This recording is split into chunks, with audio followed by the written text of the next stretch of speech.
안녕하세요. 네, 오늘 제가 그 가장 여러분들이 관심이 많은 이러한 토픽을 가지고 강의를 시작해 보겠습니다. 먼저 한국의 상속 증여 양도소득세 안에 대해서 이런 안내를 시작해 보겠습니다.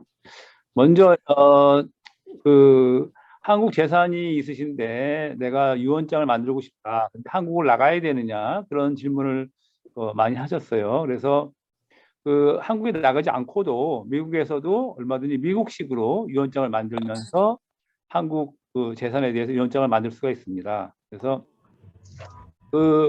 한국 한국에서는 보통 공중유언이라 그래가지고 증인 2명이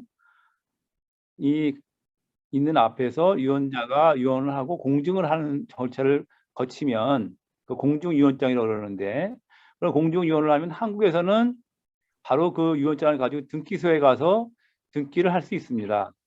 그런데 미국은 절차가 다르죠. 미국은 프로베이트 코트에 이거를 유언장을 접해가지고 긴 시간을 프로베이트 코트 절차를 거쳐야 됩니다. 그런 차이점이 있습니다. 미국과 한국에서는. 그러나 우리가 한국 재산에 대해서는 결국 절차를 한국에서 진행하는 것이니까 한국 법대로 같이 유언 공증을 하고 등기소에 가서 나중에 등기할 수 있는 그런 방식으로 진행을 하시면 됩니다. 그래서 약간 이제 미국식 한국식에 섞인 건데, 미국식으로 할 때는 증인 2명하고 유언장 만들고 공증을 안 합니다. 미국 캘리포니아는 원래. 그러나 한국에서는 공증을 해야 되기 때문에 그거를 섞어서 유언자가 유언을 하고 증인 2명이 그 앞에 있고 그걸 공증을 합니다. 그리고 요즘에 아포스티라는 절차를 거치죠. 그래서 공증하고 아포스까지 해놓으면 나중에 유언자가 돌아가시고 나서 한국에 그걸 등기소에 보내서 등기 절차를 진행하면 됩니다. 그런데 유언장을 만들 때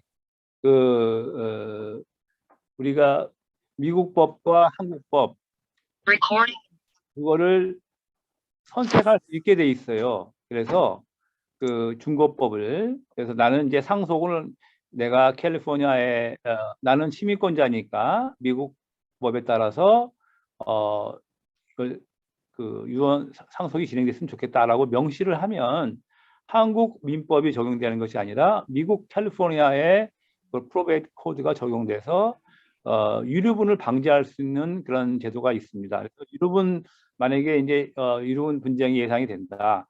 예를 들어서 미국에 있는 어머니가 나한테 재산을 다 준비를 했는데 한국에 있는 다른 형제들이 유류분 소송을 낼 가능성이 있다라고 하면은 거기에다가 미국 법에 따라서 상속이 진행되기 원하고 한국 민법의 적용을 배제한다라고 명시하면은 다른 형제들이 유류분 소송을 들어올 수가 없도록 그렇게 막을 수가 있습니다. 그래서 유류분이라고 하는 것은 우리 미국은 이제 100% 유언자 마음대로 되지만 한국은 유언자가 아무리 100% 다 한 사람에게 준다고 해도 다른 상속인들이 자기네들이 원래 받을 수 있었던 법정 상속분의 절반은 오히려 against the will, 그러니까 유언자의 의사에 반해서 받을 수 있는 제도입니다. 그래서 이러한 유류 문쟁이 한국에서 많이 일어나는데 이것을 오히려 캘리포니아나 미국에 살고 있으면은 이거를 막을 수 있는 방법이 있습니다. 그다음에 그러면 이제 이렇게 유언장도 만들고 아니면 또 유언장 없이 돌아가셨을 때 한국에서 그럼 상속은 어떻게 진행하느냐? 우선 상속하려면 우리 만약에 아버님 돌아가셨는데 아버님이 한국에 어떤 재산이 있었나 모르는 경우가 많아요, 자식들이. 그럴 경우에는 사망 후 6개월 이내에 상속 재산 통합 도회 신청이 가능합니다. 그래서 모든 재산, 그러니까 예를 들어서 뭐 부동산, 그다음에 금융재산 이런 것을 전부 다 구청에서 신청하면은 통합 조회를 해서 알려줍니다. 어느 은행이 뭐가 있고 그러니까 이렇게 쭉 그다음에 증권회사에 증권 계좌가 있고 이런 걸 다 알려줍니다. 그래서 그다음에 이제 그러니까 유언장이 있으면 유언장대로, 유언장이 없을 경우에 법정 상속을 합니다. 법정 상속이라고 하는 건 법에 정해진 대로, 예를 들어서 한국에서는 배우자가 1.5, 50% 자녀보다 더 많이 받습니다. 법정 상속 지분대로 나누는 거고, 만약에 근데 우리가 다 이제 보통 이제 아버님 돌아가셔서 어머니하고 자녀들이 남았을 때 어머니가 나도 연로하고 나도 이제 곧 죽을 텐데 뭐 나는 상속 안 받고 싶다. 그러실 경우에는 자녀들과 사이에 상속 분할 협의서라는 걸 만듭니다. 만들어서 누가 이렇게 상속을 받고 누구는 안 받겠다 하는 것을 협의서를 만들면 그 협의서대로 그 상속을 진행할 수 있습니다. 그래서 그런데 그 이와 같이 상속 분할 협의서를 만드는 것도 다 미국에서 만들 수가 있어요.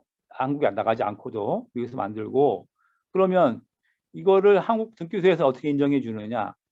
보통 이게 인감이 있으면 인감도장을 찍으면 됩니다. 인감증명을 첨부하고. 그래서 영주권자의 경우, 이거 한국 국적이죠. 영주권자는 그럴 경우에는 인감증명 인감도장을 찍고 인감증명 발급 인감증명을 이제 첨부하면 되는데, 보통 미국에 계신 분들이 인감도장을 안 가지고 계신 분들이 많아요. 오래되셔가지고. 그럴 경우에는 인감증명 신고서라는 게 있어요. 인감증명이 없는 경우에 신고도 하고 인감증명 발급도 하고, 이거를 다 한국에 있는 대리인에게 부탁해서 할 수가 있어요. 그래서 지금 잠깐 제가 그 뒷페이지 보여드리면은 이같이 영사관에 가시면 인감신고서, 그 다음에 인감증명 발급 위임장, 이같이 두 개의 서류가 있으니까 인감도장이 있으신 분은 인감증명 발급 위임장만 해주시면 되고, 인감도장 자체가 없으신 분은 인감신고서도 만들어서 이제 한국에서 대리인이 인감도장을 만들어서 신고할 수 있도록 그렇게 하는 겁니다. 그래서 이와 같이 두 장의 인감 관련 그 양식이 있으니까 영사관에 가셔가지고 이걸 신청하시면 됩니다. 그래서 물론 이제 대리인이 있어야 되겠죠. 한국에 일 처리해 주실 분이. 그다음에 이제 시민권자의 경우에는 그 인감이 없기 때문에 이제 서명 진술서, 그러니까 내 서명이 맞다. 그다음에 거주 진술서, 내가 미국에 살고 있다. 그다음에 동일인 진술서. 예를 들어서 이제 한국 이름하고 미국 이름이 달라지는 경우가 많이 있지 않습니까? 그래서 그럴 경우에는 동일인이다. 이렇게 내 이름은 김유한인데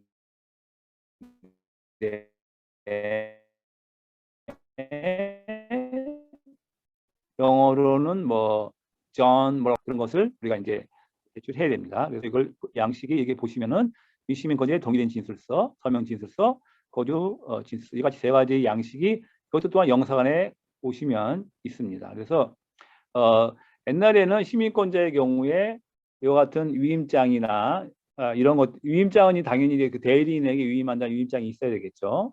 이런 것들을 영사관에서 공증해주지 않았었는데 이제는 다 해줍니다. 그래서 이제 영사관 공증을 받아도 등기소에서 이걸 받아줍니다. 그래서 옛날에는 이제 시민권의 경우에는 미국 공증, 노트리 퍼블릭에서 공증을 하고 아포스티를 했었는데, 영사관 공증을 하면 아포스티가 필요 없습니다. 그래서 아포스티가 뭐냐라고 하면, 아포스티는 그 공증을 하신 분들에 대해서 그 공증인이 캘리포니아나 주정부에 등록된 공증인이 맞다라고 하는 걸 주정부가 한 번 더 인정을 해주는 절차입니다. 그래서 왜냐하면 뭐 가짜 공증인이 공증해 줄 수도 있는 거니까, 그래서 이 공증인은 주정부에 등록된 공증인이 맞다라는 것을 한 번 더 주정부에서 인증을 해주는 절차를 아포스티라고 하는 것입니다. 그래서 이와 같은 서류를 위임장과, 그러니까 한국에 나가지 않고 상속할 때의 말씀입니다. 위임장과 영주권자의 경우에 위임장과 인감증명 발급 위임장, 이런 것들을 보내서 한국에서 이제 처리를 하면 되고, 시민권자의 경우에는 위임장과 서명 진술서, 거주 진술서, 동일인 진술서, 이 세 가지 서류, 총 네 가지 서류를 제출하면 되고, 그 다음에 이제 또 관련 서류가 있어야 됩니다. 밑에 보면은 사망했으면 사망증명서, 그다음에 사망자의 기본증명서, 재력등본, 그다음에 혼인관계 증명, 입양자 관계 증명, 친양자 관계 증명, 이런 서류들이 상속할 때 꼭 등기소에 제출돼야 되는 서류입니다. 그 다음에 상속 받을 분들도 기본 증명과 가족관계 증명서는 제출을 해야 됩니다. 그래서 이런 서류들을 한국으로 보내서, 아까 말한 유언장이 있었으면 유언장과 이런 서류들을 한국에 보내서 한국에서 대리인이 대신 뭐 변호사나 법무사를 선임해서 한국에서 이제 등기 절차를 밟으면 됩니다.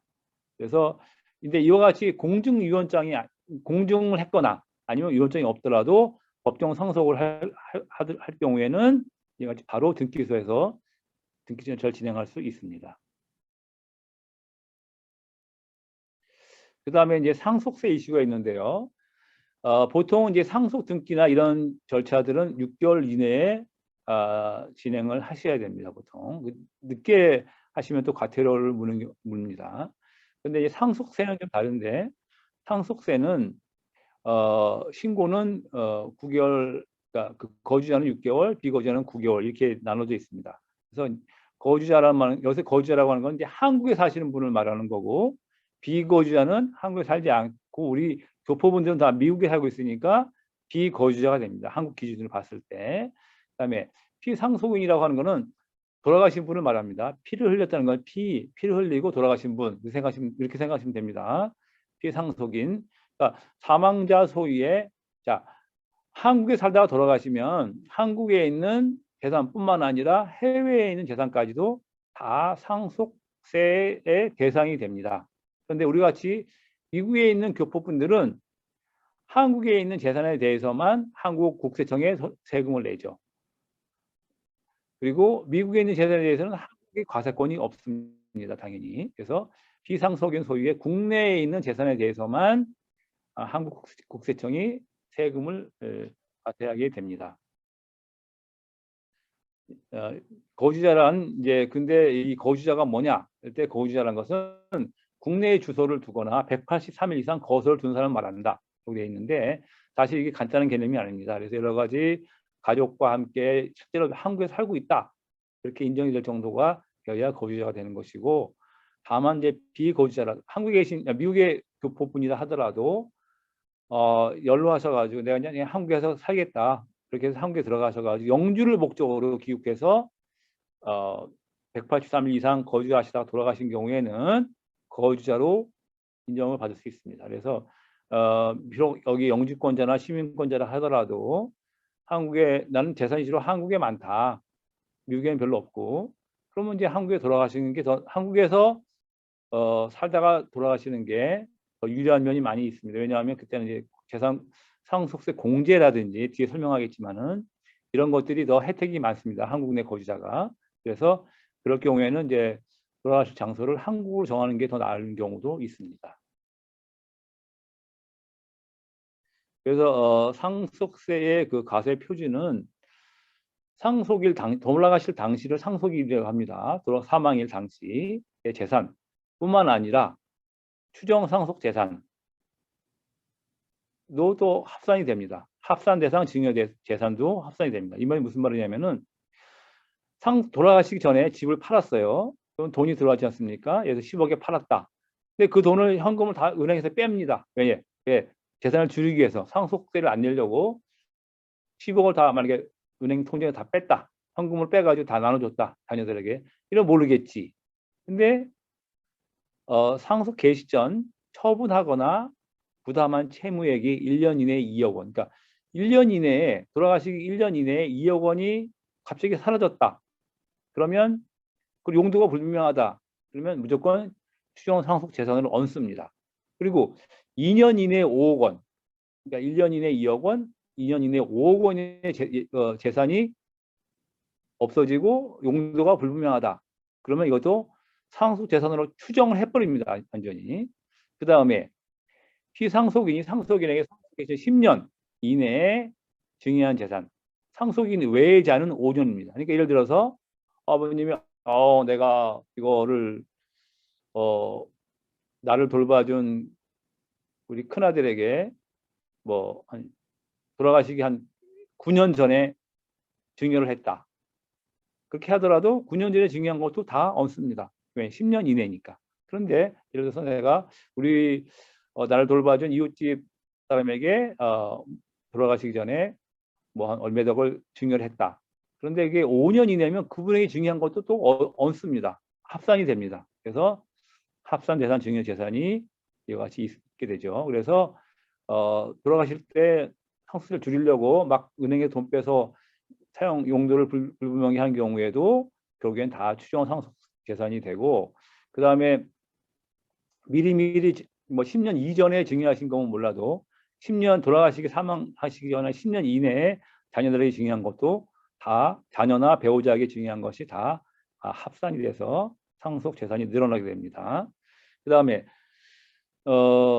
여기서 상속 공제가 있는데요. 공제라고 하는 것은 이제 거주자의 경우, 한국에 살다가 한국에 돌아가신 경우에는 일괄 공제 5억 원, 배우자 공제 5억 원, 최소가 5억입니다. 그래서 3억, 배우자 공제는 30억 원까지도 됩니다. 그래서 최소한 그러니까 배우자가 살아계시면 10억 원 공제가 되죠. 일괄 공제 5억, 배우자 공제 5억. 그래서 내가 한국에 아파트가 있다, 20억짜리다. 그러면 그래서 5억, 배우자 공제 5억을 빼면 10억. 최소한 10억에 대해서는 공제가 되니까 나머지 10억 원에 대한 상속세를 부과받습니다. 그런데 비거주의 경우, 미국에 살고 계신 우리 비거주의 분들의 경우에는 일괄 공제 2억 원밖에 안 되고 배우자 공제가 없어요. 그래서 20억 원짜리 아파트를 갖고 있다. 근데 20억에서 일괄 공제 2억 원을 뺀 18억에 대해서 상속세를 납부하게 됩니다. 그러니까 좀 차이가 나죠. 그래서 한국에 재산이 많은 경우에는 한국에서 돌아가시는 게 더 낫다. 근데 만약에 거꾸로 나는 미국의 재산이 한국과 반반이다. 아니면 미국의 재산이 더 많다. 한국이 조금밖에 없다. 그럴 경우에는 굳이 한국에서 살다가 돌아가실 필요가 없어요. 왜냐? 한국에서 살다 돌아가시면 아까 말한 것처럼 한국 거주자는 해외에 있는 재산까지 다 신고해야 됩니다. 그럼 미국 재산까지 오히려 다 한국에다가 신고해야 되기 때문에 그런 경우에는 불리해지죠. 자, 증여와 상속세율은 이 표에 있는 바와 같이 1억 원 이하면 10%, 1억 원부터 5억 원까지는 20%. 물론 이제 그 누진공제에서 1,000만 원을 빼줍니다. 이렇게 왜냐하면 1억 원 이하는 또 10%니까 이게 단기별로 올라가는 것이기 때문에. 그다음에 5억 원 초과 10억 원 이하는 30%, 10억 원부터 30억 원까지는 40%, 3억 원이 초과되면 50%가 됩니다. 그래서 그 다음에 이제 이거를 자녀에게 주지 않고 난 손자에게 주고 싶다 이렇게 할 경우에는 할증이 됩니다. 오히려 할증. 공제가 되는 것이 아니라 세대를 건너뛴 상속에 대해서는 30% 할증 과세를 하고 상속인이 미성년자일 경우에는 이면서 재산이 20억 원을 넘을 경우에는 40% 할증 과세를 합니다. 그러니까 손자에게 증여해 주는 것은 사실 상속세 면에서는 좋은 생각은 아닙니다. 그다음에 신고 납부 기한, 상속세 신고는 사망일로부터 한국에 살고 있는 분들은 6개월 내로, 그러니까 사망일로부터 6개월이 되는 달의 말일, 마지막 날까지 내면 되는 거고요. 그 해외 거주자는 9개월이 되는 달의 말일까지 상속세를 신고 납부해야 합니다. 그래서 그런데 상속세는 내가 이렇게 신고했다고 끝나는 게 아니에요. 상속세는 부가세입니다. 그래서 아까 같이 상속세 신고하고 나서 막 조사를 합니다. 국세청에서 조사를 해서 한국은 또 전산이 아주 잘 돼 있어 가지고 본인이 모르는 재산을 막 찾아냅니다. 그래서 예를 들어서 뭐 아버님 재산이 어디에 있는지 몰랐는데 어디 땅도 나오는 경우도 있고 아니면 또 예금도 막 나오는 경우도 있고 재산 통합 조회를 했으면 되는데 안 하고 상속세 신고를 하는 경우에는 나오는 경우도 있고 그다음에 그러한 그 부동산에 대한 감정, 예를 들어서 평가, 이 부동산이 나는 아파트를 뭐 10억이라고 신고했는데 세무서에서는 이건 15억이다. 5억을 덜 신고했다라고 해서 또 추가로 부과되는 경우도 있고 아니면 이게 15억인데 내가 15억을 신고했는데 오히려 세무서에서는 이것은 10억이다라고 줄여서 또 너무 과대평가해서 신고했다라고 해서 줄여주는 경우도 있습니다. 그런데 결국에는 이와 같이 조사를 거쳐서 상속세를 부과합니다. 이거 부가세입니다. 신고한 대로 결정되는 것이 아니고 부과하는 부가세며 그다음에 상속세가 2천만 원이 넘을 경우에는 5년간 연부연납을 할 수 있습니다. 그래서 예를 들어서 부동산을 상속받았는데 이거 뭐 현금은 없고 그러면 상속세를 어떻게 내느냐. 그럴 경우에는 5년간 나눠서 연부연납 내는데 물론 이제 그 부동산에 담보를 잡습니다. 국세청에서 담보를 잡아서 설정을 하고 부동산에 설정을 하고 약간의 이자를 냅니다. 내시고 5년간 연부연납할 수 있습니다. 그래서 제가 권장해 드리는 거는 부동산이 있는데 현금이 없다. 이럴 경우를 대비해서는 저는 그 보험을 가입하라고 권장을 드립니다. 그래서 이제 돌아가실 아버님 또는 어머님을 피보험자로 해서 사망보험을 들면 돌아가시고 나면은 그 보험금을 탈 수가 있죠. 그 대신 보험료는 자녀가 납부하는 게 좋습니다. 왜냐하면 자녀가 납부하지 않고 부모님이 납부할 경우에는 그 보험료에 대해서도 또 상속세 대상이 되기 때문에 이럴 경우에는 자녀의 통장에서 보험료가 납부되도록 그렇게 하면은 나중에 그 상속세 부과도 안 받고 사망보험금을 타서 생명보험을 타서 상속세를 납부할 수 있는 그런 게 되기 때문에 부모님이 한국에 계시거나 할 경우에는 그렇게 생명보험을 들어놓으세요. 그래서 자녀가 납입을 하고 하면은 나중에 이제 그 상속세 내는데 도움이 됩니다. 그다음에 이제 상속세 이슈가 어떤 게 있냐면은 그 캘리포니아주, 텍사스주 이런 커뮤니티 프로퍼티 스테이트에 있는 경우에는 미국 법이 적용될 수 있습니다. 그러니까 예를 들어서 국제사법에 대해서는 우리나라의 국제사법이라는 법이 있습니다.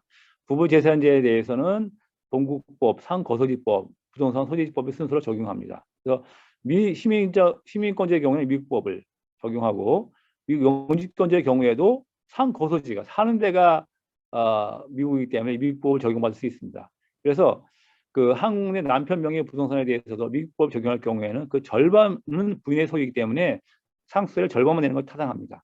그래서 앞으로 그러니까 아까 같이 비거주자는 배우자 공제를 없다 그랬죠. 없어서 불리한데 한편으로는 또 반대로 미국법 적용하면 커뮤니티 프로퍼티 재산의 절반은 배우자 것이기 때문에 절반에 대해서만 상속세를 내야 된다라고 해서 오히려 50%만 상속세를 낼 수 있는 그런 방법이 있습니다. 그래서 그런 부분에 대해서는 나중에 더 상담을 받으시는 게 좋습니다.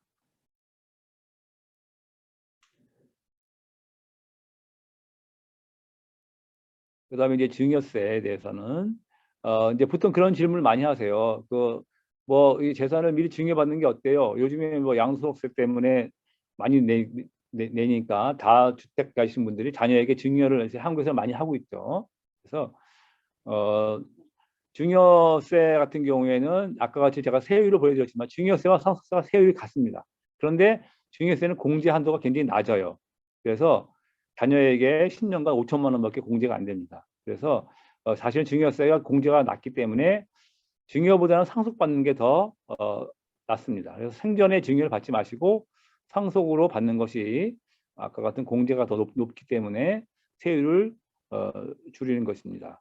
그런데 이제 어떤 이슈가 발생하냐면은 이제 한국에 우리 교포분들 같은 경우 한국에 나가셔가지고 한국에 돈을 막 미국을 송금하시고 막 그러는데 자녀에게 송금하거나 배우자에 송금할 때는 조심하셔야 됩니다. 왜냐하면 그걸 다 증여로 해가지고 이렇게 그 증여세를 부과할 수가 있게 돼요. 그래서 그 증여세의 경우에 그 직계 존속에게는 5천만 원의 공제가 있고 그 다음에 배우자에게 6억 원의 공제가 있습니다. 그런데 비거주의 경우에는 공제가 없어요. 그렇기 때문에 자녀에게 막 한국에서 미국으로 막 돈을 보내고 하면은 다 증여세의 그 대상이 됩니다. 그래서 그런 점을 조심하셔야 돼요. 증여세는 증여 받은 날로부터 3개월 이내에 그 신고 납부해야 되고 한국은 증여를 받는 사람이 증여세를 내죠. 미국은 증여를 주는 사람이 증여세를 내고 그게 좀 다릅니다. 그래서 제가 아까 설명드린 이런 조심해야 될 점, 송금 시 주의할 점 이런 경우를 조심해야 되는데 다만 이제 부부재산 공유제주의에 사는 경우에는 증여가 될 수 없다. 부부간에 서로 주고받는 것이 그래서 이제 캘리포니아나 텍사스주나 이같이 그런 부부재산 공유제를 실시하는 주에 있는 부부간에는 혹시 증여세가 나오게 되면 그런 부부재산제를 근거로 해서 증여세를 처분을 우리가 무효화시킬 수 있는 그런 방법이 있습니다. 그 다음에 뭐 부부 공동 생활비나 자녀 학자금 등으로 보내는 경우에는 상속세나 이런 데서 그 면제 대상이 됩니다. 그다음에 이제 양도소득세가 요즘에 이제 아주 핫한데요. 그 이슈가 한국이 양도소득세 제도를 많이 바꿔가지고 그래서 많이 지금 이슈가 되고 있습니다. 그래서 그 양도소득이라는 것이 이제 꼭 매매만 한다고 양도소득세가 나오는 것도 아닌 게 아니고 교환이 되거나 뭐 수용이 되거나 경매가 되는 경우에도 다 양도소득세를 내야 됩니다. 그다음에 그 양도 또는 취득의 시기는 원칙적으로 그 잔금을 받은 날이지만 잔금 받기 전에 미리 등기를 해줄 경우에는 등기를 접수한 날이 양도 취득 시기가 됩니다. 왜냐하면 이제 이런 취득 시기나 양도 시기가 중요한 것이 그 2년간 거주 보유를 할 경우에 일가구 1주택의 경우에 그 비과세 대상이 되기 때문에 그 기간을 조심해야 됩니다. 잘 모르고 2년 며칠 전에 판다든지 이렇게 할 경우에는 그런 문제가 그런 혜택을 못 받기 때문에 그런 시점을 정확히 알고 양도 또는 취득 시기를 정하셔야 됩니다. 그래서 양도소득세를 그럼 어떻게 내느냐? 양도소득세율은 제가 좀 이따가 다시 보여드리겠지만은 그 공제가 중요합니다. 그래서 토지 같은 경우에 30% 장기특별공제가 30%가 있습니다. 매년 2%씩 해서 최대 15년 30%를 받습니다. 3년 이상 보유해야 됩니다. 물론 3년 이상 보유한 자산에 대해서는 장기특별공제를 받습니다. 그래서 거주자나 비거주자는 여기서는 다른 점은 없어요. 다른 점은 없고 똑같이 매년 2%씩 해서 최대 15년 30%의 특별 공제를 받아요. 그래서 그런데 지금 주택의 경우에 1가구 1주택의 경우에 대해서는 9억 원까지는 비과세입니다. 비과세. 9억 원이 넘는 부분도 장기특별공제가 가능합니다. 근데 1가구 1주택의 경우에 보유기간 3년 이상이면 매년 4%로 해서 10년간 40%, 거주기간 3년 이상이면 매년 4%씩 해서 40%, 최대 80%를 받을 수 있습니다. 이 법이 바뀌기 전에는 그냥 보유만 하면 1년에 8%씩 해서 10년간 80%를 받을 수 있었어요. 최근에 법이 바뀌어서 보유만 한다고 80% 해주지 않고 보유 플러스 거주, 즉 보유기간 3년 이상이면 매년 그러니까 1년에 4%씩, 그다음에 거주도 4%. 그래서 보유 및 거주를 다 해야 1년에 8%가 됩니다. 그래서 10년간 해서 80%의 공제를 받을 수 있는 거죠. 그래서 이제 그 한국에 살다가 미국에 오셔가지고 아파트를 놔두고 왔는데 이 아파트를 값이 많이 올랐어요. 이걸 이제 팔고 싶은데 1가구 1주택 혜택을 받고 싶다. 그러면은 지금 현재는 받을 수가 없어요. 왜냐하면 미국에 살고 계시니까 비거주자의 경우에는 이런 혜택을 받을 수가 없어요. 그래서 이럴 경우에는 한국 가셔가지고 다시 그 아파트에 들어가서 2년을 다시 사셔야 돼요. 2년을 사시면은 1가구 1주택 비거주 9억원까지 비과세 혜택은 받지만 장기 보유 혜택까지 다 받으시려고 그러면은 3년 이상 살아야 되니까 그래서 뭐 혜택을 많이 받으시려면 정말 10년 사셔야 되죠. 예, 장기 보유 특별 이거 10년 다 받으려고 하면 그러니까 이런 거 점도 고려하셔야 됩니다. 그리고 양도소득세율을 보시면은 이와 같이 쭉 10억 원 이상이면 45%까지 양도소득세를 내게 됩니다. 그 다음에 그래서 아까 제가 말씀드린 대로 한국에 다시 돌아가서 183일이 지나서 이제 거주자가 되고 나서 2년간 보유 및 그 집에서 거주하면 9억 원까지 비과세가 가능하고 그 다음에 9억 원 초과 금액에 대해서는 장기 보유 특별 공제를 받으려면 10년간 거주하면 80%까지 받을 수 있다. 이런 점을 아셔야 되고 그다음 양도소득세는 1인당 나옵니다. 1인당 나오기 때문에 그 상속을 받을 때 여러분이 같이 받아버리면은 나중에 팔 때 각 그 1인당의 그 소득이 그 n분의 1로 나눠지기 때문에 훨씬 더 단독 상속 받는 것보다 더 양도 차액이 1인당으로 계산되기 때문에 줄어들게 되죠. 그래서 혼자서 1인당 5억 상속이 예를 들어서 뭐 5억짜리를 10억에 팔았다 그러면 이제 5억 원 양도 차익이 생기는데 1인이면 5억에 대해서 양도소득세를 내야 됩니다. 그런데 5명이 상속을 받았으면 각 1인당 1억밖에 안 되지 않습니까? 그럼 1억 원에 대한 상속세율을 내게 되는 거고, 이와 같이 이렇게 줄여주기 때문에 저는 상속을 받을 때부터 같이 받으시라고 권장을 합니다. 혼자 받는 것보다. 그래서 이제 보통 어떤 분들은 뭐 귀찮으니까 그냥 한 명한테 다 몰아서 상속 분할 협의를 해서 한 사람이 다 받겠다 이렇게 하시는 경우가 있는데, 나중에 양도할 때는 양도소득세 면에서는 균점이 불리하다 이 점을 알려드립니다.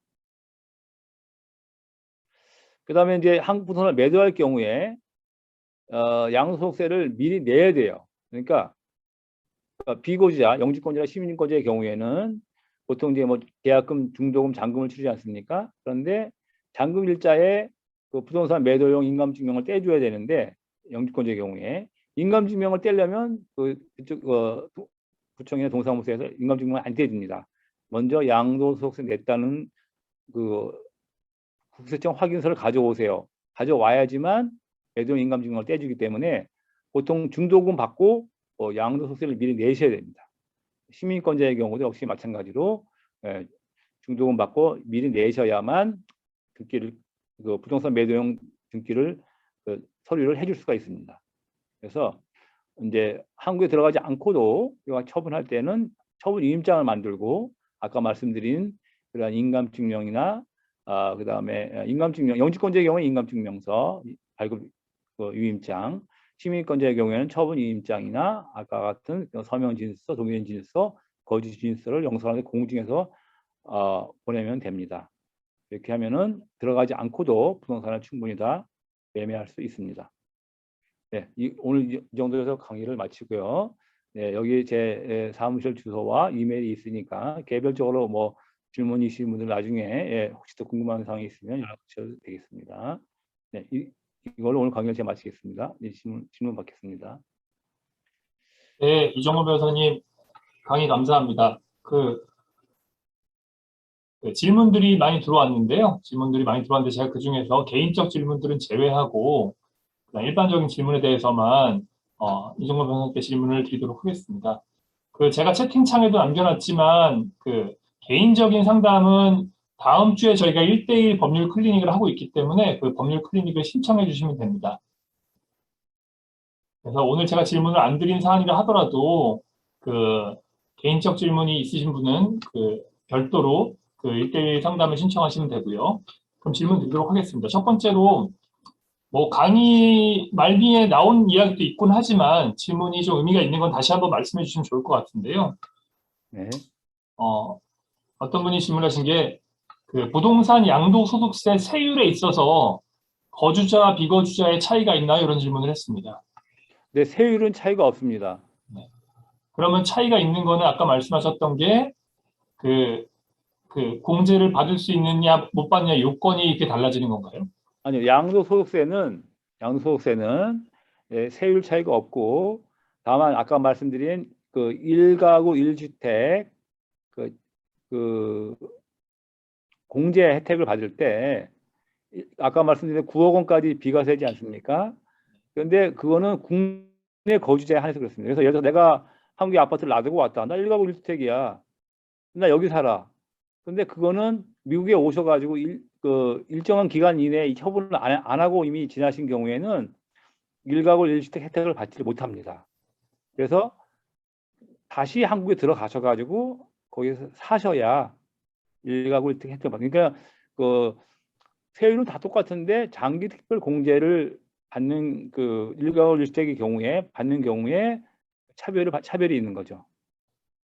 그러니까 세율엔 차이가 없고 1가구 1주택자에게 적용되는 과세 혜택에 있어서 그걸 받을 수 있느냐 없느냐가 거주자 비거주자의 차이가 있다는 말씀이네요. 그러니까요. 네, 그렇습니다. 네네. 네, 관련해서 1가구 1주택 9억 원까지는 비과세를 하셨는데 그 9억 원이라는 의미는 만약에 아파트라면 아파트 매도가가 9억 원이 넘지 않으면 비과세라는 말씀인가요?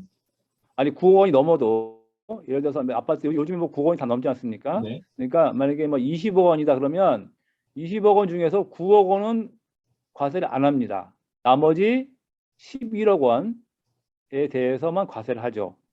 그 11억 원에 대해서 아까 표에 나왔던 과세 비율에 따라서 과세를 한다는 그렇죠. 말씀입니다. 네네. 근데 그것도 또 단기 특별 공제가 또 3년, 뭐 아까 말씀드린 대로 뭐 만약에 그 집에서 10년간 사셨다. 그러면 또 나머지 11억 원에 대해서도 80% 공제가 됩니다. 네. 그래서 이것도 강의 중에 나온 이야기 같긴 한데요. 그 양도세 비과세 혜택 관련해서 미국에 오기 전에 이미 3년 이상 보유하고 거주하고 있었던 집인데 현재는 한국 거주자가 아닌 상태입니다. 이 경우에도 다시 한국에 들어가서 거주를 해서 3년 이상 보유하면서 그렇게 해야만 비과세 혜택을 받을 수 있나요? 이런 질문인데요. 네, 그렇습니다. 네.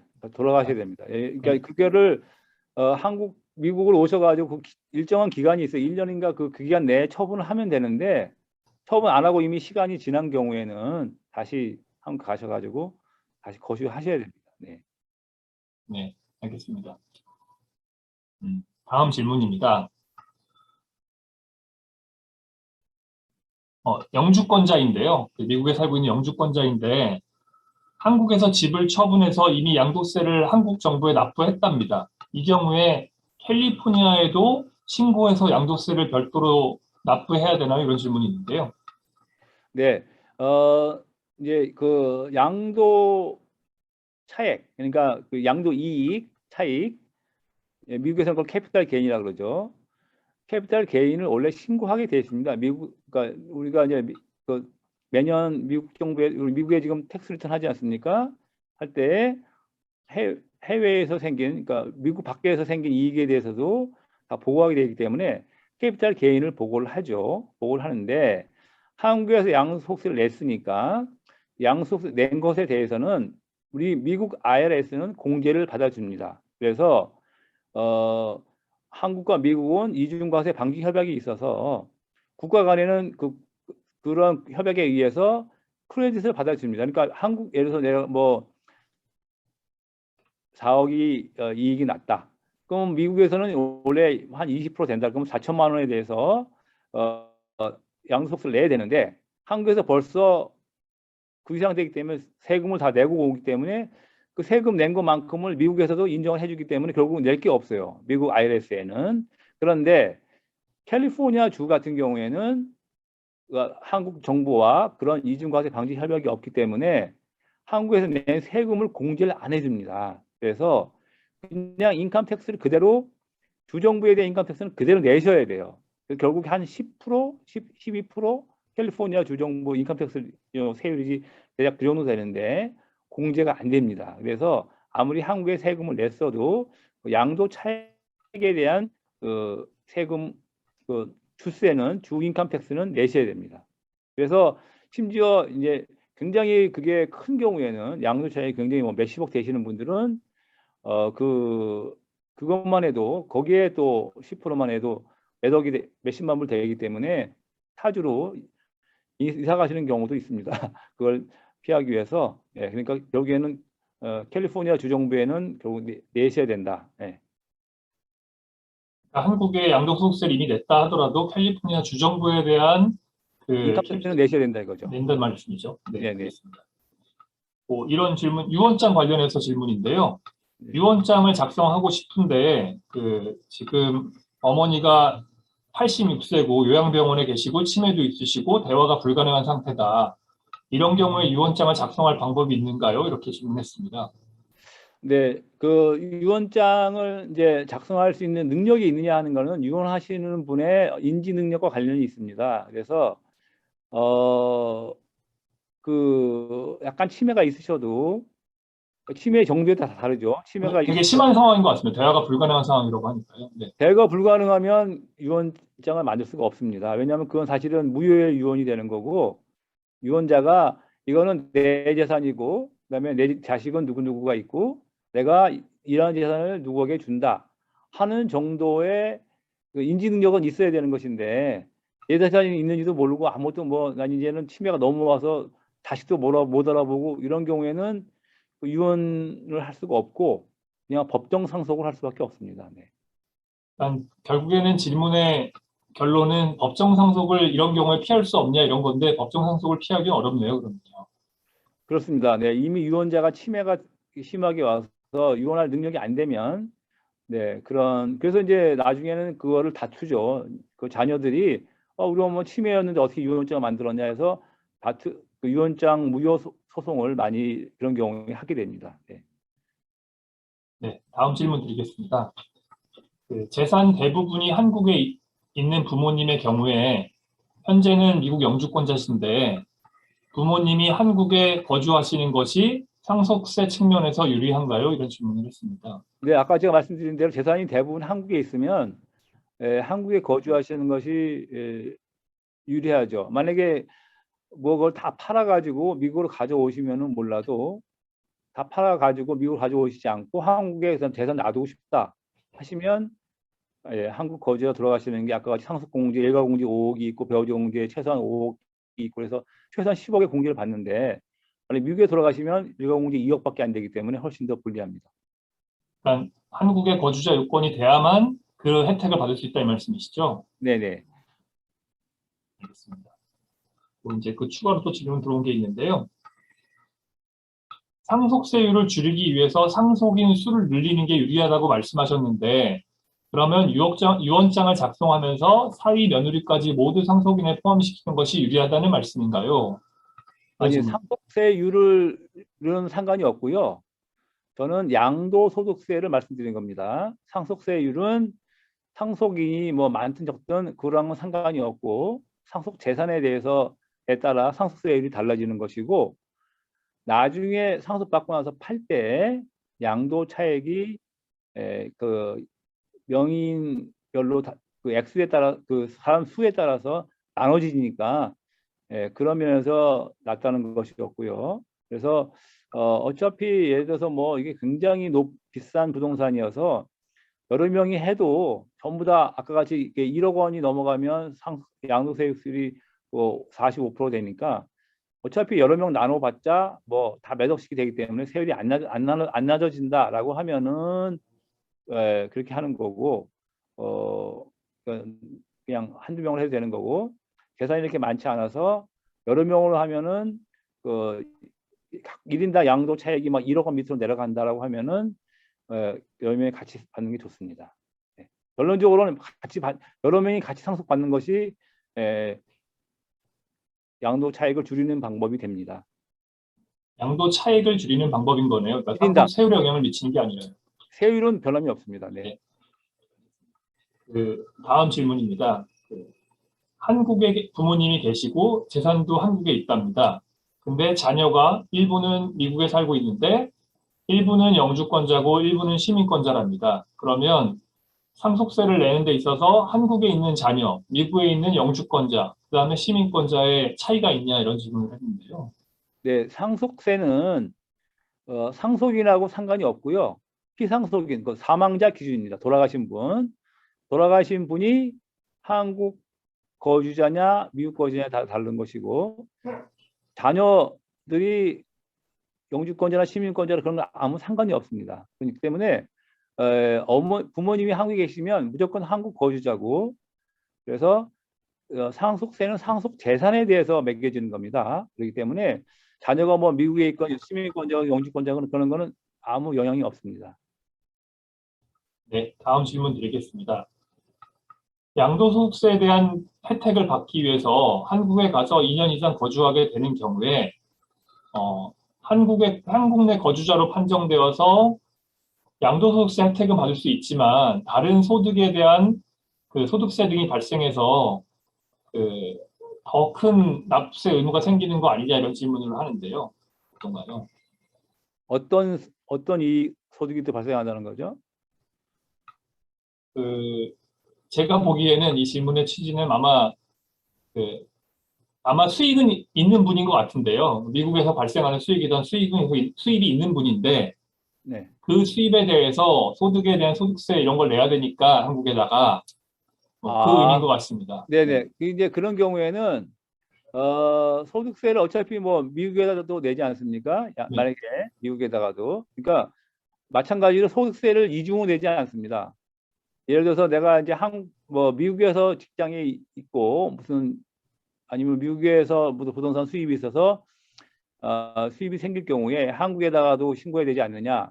물론 신고하지만 아까 말씀드린 대로 이중과세 방지 협약이 있기 때문에 그래서 미국에서 낸 그 세금에 대해서 한국에서 그대로 공제를 받기 때문에 세금을 이중으로 내고 그러지는 않습니다. 네. 네.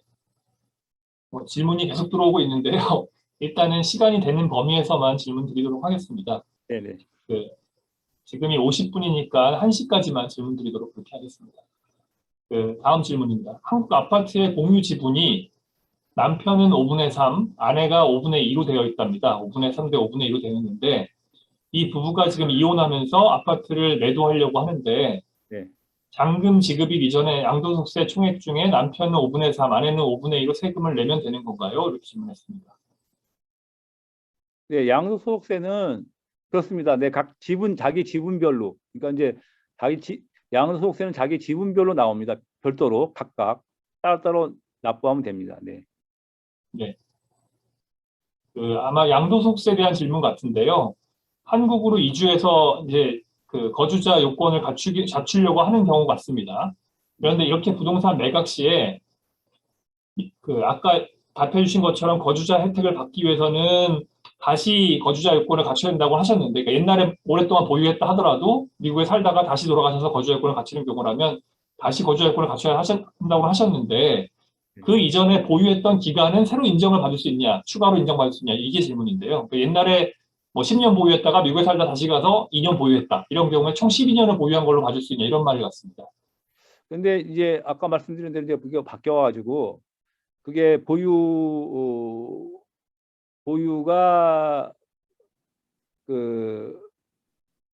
옛날에는 보유만 했으면 되는데 지금은 보유 플러스 거주가 되지 않았습니까? 보유가 네. 거주가 따로따로. 그러니까 이제 그다음에 그러니까 그 보유 부분은 혜택을 받을 수 있을 것 같아요.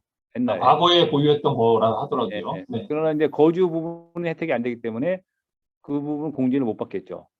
그러니까 옛날에 거주도 했는 것 같습니다. 그 질문의 취지는 옛날에 뭐 한 몇 년 거주도 했다. 근데 미국에 오래 살다가 다시 갔다. 뭐 이런 의미 같습니다.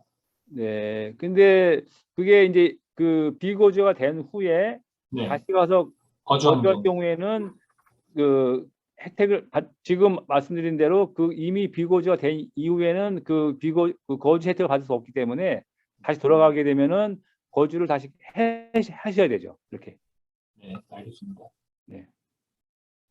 요거는 변호사님 아시면 답을 주시면 될 것 같은데요. 이중과세 협약 방지에 해당되지 캘리포니아주는 이중과세 방지 협약에 가입되어 있지 않다는 취지로 말씀하셨는데 네. 캘리포니아 주만 그런 건가요? 아니면은 대표적인 주 중에도 그런 주들이 많이 있나요? 대부분의 주는 안 돼 있습니다. 그러니까 국가 간에 대한민국과 미국 정부와는 돼 있지만 그 주별로 이렇게 돼 있는 경우는 제가 알기로는 없는 걸로 알고 있어요. 네. 그러니까 미국 국가에 해야 되는 세금은 이중과세 방지를 받을 수 있는데 네. 주에 내는 세금은 미국에 있는 대부분 주가 주에 대한 세금을 내야 된다 이 말씀이시네요. 그러니까 이게 이제 인컴 텍스를 안 내는 주들도 있죠. 안 내는 주들도. 안 내는 주들 몇 개 안 내는 주들만 네, 안 내는 주들은 뭐 낼 필요 없으니까 어차피. 네, 그래서 그런 주는 세금을 안 내는 거죠. 네, 알겠습니다. 인컴 텍스를. 네. 거주자로 판단받기 위해서는 어떻게 한국에 가서 그냥 살면 되나요? 아니면 어떤 신청이나 신고 등을 해야 되는 건가요? 신청이나 신고하는 건 없고요. 그냥 가서 사시면 되는데 뭐 혼자 가서 사시면은 안 되고 거기 보면은 뭐 가족과 함께 뭐 세대를 유지하고 막 그렇게 돼 있거든요. 그러니까 보통은 이제 부부가 같이 가서 가지고 사시고 더 좋은 거는 무슨 뭐 거기서 무슨 직장을 잡는다든지 조그맣게라도 뭐 세금을 내시면서 수입이 있고 그러면 더 좋죠. 그러면 그 입증은 만약에 부동산을 양도했다면 양도소득세를 납부해야 되는 시기에 국세청에 내가 이렇게 거주자 요건이 돼서 이렇게 세금을 이렇게 납부합니다라고 할 때 그때 입증하면 되는 건가요? 그러니까 입증을 할 필요도 없고 그냥 그렇게 신청을 하면 예를 들어서 내가 뭐 이렇게 살았기 때문에 일가구 일주택 혜택을 다 이제 공제를 다 넣어서 이렇게 신고를 하면 세무서에서 조사를 합니다. 대체적으로 조사를 해서 출입국도 따져보고 이렇게 해서 이분이 뭐 한국에서 몇 년 살았구나. 근데 이렇게 판단을 해서 그렇게 해주죠. 네. 네. 이게 지금 아까 답변을 해주시니까 또 이어서 막 질문들이 나오는데, 아까 양도소득세를과 관련해서 그 이중 과세 방지, 그러니까 인컴 텍스를 안 내도 되는 주가 있다고 하셨지 않습니까? 네네. 그러면 그 인컴 텍스를 납부하지 않아도 되는 주에는 그냥 이사만 하면 바로 저 혜택을 받게 되는 건가요? 그러니까 아니요, 그 이사만 하면 되는 것이 아니고 그것도 또 그 주에 가서 183일인가 살아야 될 거예요. 미국도. 거기에 또 거주자가 돼야 되는 거네요. 거주가 돼야 되고. 근데 보통 어떤 분들은 뭐 이거를 속이기 위해서 주소만 옮겨놓는다는 그런 분들이 있는데 그게 굉장히 그 위험한 발상이고요. 캘리포니아 주정부에서는 그런 경우를 대비해서 뭐 그분들이 주소를 옮겼는데 뭐 그 신용카드 사용 내역, 그다음에 뭐 병원을 갔는지 등등을 다 따집니다. 그래서 뭐 당신이 왜 뭐 텍사스로 이사 갔다 그러면서 왜 캘리포니아에서 신용카드를 이렇게 많이 썼느냐, 그다음에 왜 캘리포니아에 있는 병원을 갔느냐, 그런 것까지 다 감사가 나올 수 있습니다. 그러니까 실제로 옮겨가서 그렇게 사시는 건 괜찮은데 형식적으로 주소만 옮겨놓고 신고를 그렇게 하시면 나중에 오히려 감사가 돼서 큰 문제가 될 수 있습니다. 네. 알겠습니다. 신인권자신데요. 한국에서 아마 부모님이 돌아가신 것 같은데 네. 재산 문제, 상속 문제 때문에 유류분 반환 청구 소송을 해갖고 돈을 받았답니다. 네. 그런 경우에는 그 세금을 한국에 신고해서 납부해야 되나요? 아니면 미국에 신고해서 납부를 해야 되는 건가요? 상속세에 대해서. 그 유류분으로 받은 거는 이제 상속을 받은 거기 때문에 상속을. 그래서 그 원래는 이제 그 상속을 받은 그 다른 자녀들, 그러니까 유류분은 결국 상속받은 그 다른 자녀분들의 것을 일부를 반환받아 오는 거지 않습니까? 그러니까 아마 상속세는 거기서 다 냈을 것이니까 별도로 상속세를 낼 필요가 없고, 또 미국에서도 지금 별도로 상속세를 낼 필요가 없습니다. 그 상속 공제 한도가 굉장히 높고 그렇기 때문에. 네. 근데 이제 그 거기에 대해 별도로 뭐 상속세를 내거나 할 필요는 없습니다. 네. 네, 알겠습니다. 요 마지막 질문으로 하도록 하겠습니다. 네. 부모님으로부터 상속을 받게 될 경우에 그러니까 부모님의 직접 자식, 그러니까 아들, 딸, 뭐 이런 자식뿐만 아니라 손자, 손녀를 상속인으로 지정할 수도 있나요? 가능하다면 이런 방식이 좋은 방법인가요? 뭐 이렇게 질문을 하셨는데요. 네, 아까 제가 설명을 드렸는데요. 그러니까 유언장에 물론 이제 쓸 수가 있습니다. 유언장에 내 손자에게 이렇게 준다 이렇게 쓸 수 있으나 얼마든지 뭐 그 유증은 누구에게나 할 수가 있는 거죠. 손자뿐만 아니라. 그런데 다만 아까 말씀드린 대로 상속세를 더 많이 내게 되죠. 손자에게 하면은 할증이 30%가 되고, 손녀가 미성년자고 상속 재산이 20억이 넘어가면 할증이 40%가 됩니다. 그래서 물론 이제 어차피 손자에게 갈 거다 그러면은 뭐 상속세 2번 낼 걸 한 번으로 줄이니까 절세가 될 수도 있지만, 한편으로는 또 뭐 그 사이에 파는 어떻게 될지 모르기 때문에 한꺼번에 미리 상속세를 많이 내게 되는 경우가 생기기 때문에 제가 볼 때는 그렇게 좋은 방법은 아니지 않냐 생각합니다. 네. 네,